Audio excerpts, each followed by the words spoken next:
Hey, good afternoon. I'm actually off work for a change. Still getting the capture rig set up. Still working out a few little kinks. It's got to basically play nice with Linux and OBS, but it seems to be working. For 20 quid, a little cheap Chinese like HDMI to USB box is not doing too bad. Anyway, still got a few little kinks to work out. I'm still trying to sort out resolutions for like SD stuff. So I've got the PS2, the Wii, all of that running in 4:3, and all the 16:9 stuff is running in 720, so like the Xbox One, PS3, and the Switch as well. The reason that's taken so long to get set up is because Tony Hawk's Pro Skater 1 and 2 came out. Now, I am a huge Tony Hawk's Pro Skater fan, like massive. And it's not one of those things that I've gone back to kind of reminisce with nostalgia.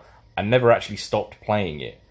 Like, I've played all of them to, not the Ride and Shred, but I played all of them pretty much to death, and I'm super enjoying Tony Hawk's Pro Skater 1 and 2. It's about as good as it possibly could be. In fact, the only way they could have made that game better is if they took out Downhill Jam. It would actually be better if it wasn't in there. Anyway, getting to the point. I love the challenge system. Like the goals and the classic goals, the 2-minute runs, the high score, pro score, 6 score. That's all nice, but it's only there for the nostalgia. The real challenge is in the challenges. Now, some of these challenges are cumulative, so it's like get 10,000 flips, get 10,000 grabs, get 100,000 flips. That will come over time, a long time, but over time. The ones that are super difficult are the line challenges. I think they're called like get theirs or got theirs. So it's a specific line. It tells you all the gaps you need, but it doesn't tell you what order to get them in. So it's kind of like a puzzle. All right, so you've kind of got to work out where the gaps are. Then you've got to work out in which order to get them to have enough speed and everything else. It's actually really clever. It's a brand new way of approaching levels that are like 20 years old at this point. So, I mean, I like Tony Hawk's Pro Skater 1, but Tony Hawk's Pro Skater 2 is where I'm at home. Like, that is the game for me. And I'm basically experiencing new lines that I've never either needed to or wanted to do before. The problem is they come in two flavors. They come in normal, which is just like a standard line, and then they come in hard. And the hard ones are brutally hard. So I haven't done all of them yet. I've got about 5 left. I've done all the Tony Hawk's Pro Skater 1 lines. They were hard. The Tony Hawk's Pro Skater 2 stuff, I've done a couple. I've done like Skate Heaven and Chopper Drop, stuff like that. The Ball Ring in Mexico. Now, the Ball Ring in Mexico is a competition level. So there are 3 of them. There's Marseille, Skate Street, and the Ball Ring. So when I was playing through the career as Rodney Mullen, I basically blitzed through it. Just blitzed through it, got a gold, moved on. Where I've gone back to do these challenges, I found out how brutally difficult this particular line in the Ball Ring is. Like, it's very, very, very, very hard. It took me 3 days, a couple of hours a day, but 3 days, and it took me reconfiguring my PS4 controller. So if you go into accessibility options, there's an option in there to for like people with not only just physical handicaps but other things as well, like visually impaired and things like hearing impaired and stuff like that. Colorblind, whatnot. So I went in there and actually changed the controller config because the game doesn't let you do it. And what I did was I put reverts on L1 and R1. And the reason I had to do that is the timing on this one line is so tight, you don't actually have enough frames in the game to do a complete trigger pull on L2 or R2. Like, the amount of time it takes to pull the trigger all the way back for it to register, there are not enough frames in the game to do a revert and put a manual in there, because the timing is so tight. So what I'm going to do now is quickly show you the line, And then because I'm a massive nerd, what I've done is I've seen how many times I've got the gaps. So this particular line is 5 gaps long. And the game tells you how many times you've got those gaps, right? So what I've done is I've taken the number of gaps and then found out the percentages of makes versus the percentages of fails. So what I'm going to do is run you through this line. This line is like about 20 seconds long, but the percentages of how long or how many times I made and how many times I failed this particular line, it's stunning. Like this, and the reason I did that is not just because, you know, statistics, whatnot. It's because it's so hard. I think it might be the hardest thing I've done in any video game ever. Like, I know there's not really many ways to, you know, to actually compare, like to, I don't know, to say like Forza or something. But this is so hard, and there are actual physical numbers, like statistics to go with it. I think it's fairly interesting. So let me boot up this clip, and I'll show you what I mean and the statistics. Like, I've done the maths, quick maths, to go along with it. Let's have a look. Okay, so the beginning part of this replay is me basically setting up the line.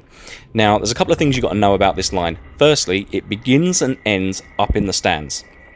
So like I said before, the first time I played this map, it was as Roddy Mullen, and it's just a competition level. So I got in, got the gold, got out. And when I'm Roddy Mullen, I use a lot of flatland tricks because it helps get the gold. In the competitions, it's a lot easier that way. So when I came back to do this line, my gap checklist was basically empty. So the gaps themselves are my attempts at this line. So yeah, so when you see the first gap up into the stands, that's me going up into the stands. Like I say, it begins and ends there. So I can take that number and use that as my number of attempts. So the total number of times I got up into the stands was 692. So if I use that as my baseline of, you have to be up there to start this line anyway, that's my number of attempts. Right. You also end on that. So even though it is part of this line, the ending up into the stands is the end of this particular line. So I mean, if you want to -1, you can -1, but the statistics are basically going to be the same because I rounded up anyway. So like I say, 692, that's my number of attempts, and that's the number of times I got up into the stands. Right, let's move it on a bit. So basically the way you work is you go off the lip, and then you fly over and hit this first obstacle. Now the gap is called Launch to Banana. So this is called Banana. It's the thing with independent on the side. This is insanely difficult. And the reason it's insanely difficult is because you have to do a blind jump. So you go up into the stands, then you either trick in the air, you can do a grab flip, whatever in the air, or you can do a lip trick. Either way, the camera has to swing all the way around behind you. As you come back down that quarter pipe, you have to pull to the right. But you can't pull too late because you'll fly over the banana, and you can't pull too early because you'll slam into the side of the banana, and you can't go bang on the corner because there's a big metal pole there which you basically smash into. So it's pixel perfect, and you have a fraction of a second, like a few frames, to get it absolutely right to land somewhere on this banana. You can land on the lower section as well, but for the proper speed and the amount of time you need in the air, you need to do it just right. Now, I hit that gap, the Launch to Banana gap, 163 times. So if you take my number of attempts, which is the number of times I got that first gap, which is 692, and then the percentage of times that I actually made this gap, 24%. Again, this is rounded up, but 24%. So for every 4 times I tried this particular gap, so every 4 times I tried this particular line, because it's the first gap, 3 of them either overshot or I slammed into the side. So, you know what I mean? Like 24% of my actual line attempts actually worked. I hit this first obstacle. It's insanely hard, but it gets harder. Let's move on. So you slide around, then you've got to do a little jump over the end of that obstacle, which isn't even part of the run. Then you have to do a revert. So in this case, I did a front side revert onto something that is behind you, part of this gap. You can't go up the other side and over and down. It has to be this way up, because the other side is so steep that you lose all speed. So it has to be this way. So basically, this is what's known as the rail plat gap. So you go up this kinked rail, and then I've basically just jumped and done another couple of grinds just to build up some speed to get over. Now, I hit this gap 62 times. All right, which gives an average, again, number of attempts, 692. 62 times I've made it onto this rail.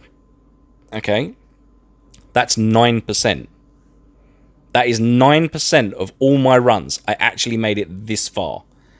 That's insane. So, of the 163 that I hit the times when I hit the banana, 38% of the times I actually made it on this rail plat gap. But overall, that's 9. And it gets harder still. So, once you come down here, you have to basically do a little manual. Now, the manual's important. The reason that you do a manual is because you need to keep speed. So we manual over to this sort of like fun box with a rail on the top. We grind across that. Then you're doing a sharp 90 degrees, and you have to grind the rail that's at the top of that. Now, the problem is, if you go too shallow, you fly off the bottom. You go too harsh, and you're basically gonna either lip trick or slam into the side. The reason that you need to do this is because the next gap is up here. So you have to slide across, foot plant the roll in, so the bit where you roll in, land back on the rail, and that is the nailing the rail gap, or nailing the rail gap, right? The amount of times I got that, 29. So that is 4%. So in all my runs, 4% actually ended with me getting that. So of the 62, that's 46%, but overall 4%. So of 692, 29 times I landed on that. Now the last gap is right in front of us, 12 o'clock. All I've got to do is ollie off this rail, clear the loop-the-loop, land on the dirt, and then go back up into the stands. I did that once. One time. This was the time I made it, and it's the back up into the stands gap. I did that once. So of 692 attempts, one time. That is a percentage of 0.014. It is insanely difficult. So just to break it down again, 692 times I got the first gap, so that was my attempts essentially. So 692 attempts, 163 times I landed on the banana, 62 times I did the rail plat gap, which is that rail to rail, 29 times I did that insane incline to foot plant to rail slide again. That's 4%. And then that last one, back up into the stands, one time, 0.014%. Like I said, this might be one of the hardest things I've ever done in video games. Like some of these lines are hard, but this, 3 days, 692 attempts, and I had to reconfigure my controller just to get that through again. So what I'm going to do now is quickly play through it again, end to end, and you'll see it looks really, really easy. Like it looks like a nothing line, but goddamn did this take me a long time. So yeah, definitely go out and get a copy of this game. It's phenomenally good. If you're new to Tony Hawk's Pro Skater, don't worry, it's not all this hard. You can have a lot of fun just doing the standard goals. But for the people that have been playing it for a long, long time and think they know all the levels, this takes you way back to when you first played it. Like when I first played Tony Hawk's Pro Skater 2, I was like, alright, well this time let's see what happens here. Alright, well let's see what happens if I do on this, and let's see what happens if I jump over this bin, or let's see what happens if I grind this rail. Can I make it up there? Oh, I can. Alright, well then maybe I can make it over here after. This is going right back to that time. where I was just trying stuff for the sake of trying it and just trying to see how far you can go. Just like, almost like real skateboarding. It's hard, but like I say, if you're new to Tony Hawk's, there's loads of stuff in it for you. But if you think you know those levels well, now's really your chance to prove it. Alright, cool. Peace.